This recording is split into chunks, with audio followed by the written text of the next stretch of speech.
রাগ খুব বেশি ছিল, রাগের ঠেলায় চুলগুলো খাড়া হয়ে যেত, টুপি ভেদ করে চুল বের হয়ে যেত, এত রাগ ছিল তার, প্রচন্ড রাগ।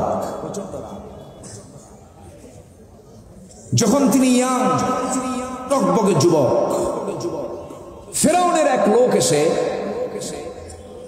মুসাকে বলতেছে, তুমি তো এই কাজটা ভুল করলা। তিনি বললেন, না তুমি ভুল করেছো। কেন? না তুমি ভুল করেছো, না তুমি ভুল করেছো।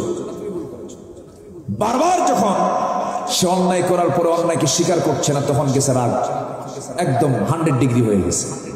হাতটা আস্তে করে বের করে মারছেন একটা থাপ্পড়, চপেটাঘাত, শাসন করার নিয়তে কিপ্তির গালে মারছেন থাপ্পড়, যেন ও যেন তর্ক বিতর্ক না করে। এমন থাপ্পড় লাগছে ওর গায়ে, এক থাপ্পড় মারাও সারা, মরে যাওয়া সারা।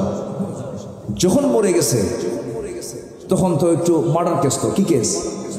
Murder case. উনি চিন্তায় পড়ে গেছেন, মানলাম শাসন করার নিয়তে মরে গেল, এখন তো বিপদ। কাল্লা, দোষ কিন্তু আমার নাই, আমি মারছি ওরে শাসন করার নিয়তে, আমি ওকে মেরে ফেলার নিয়তে মারি নাই। আল্লাহ, মারছি থাপ্পড়, মরে গেছে, দোষ তোমার। আল্লাহু আকবার বলেন। কিন্তু ফেরাউন তো একটা ইস্যু খুঁজে পাইছে।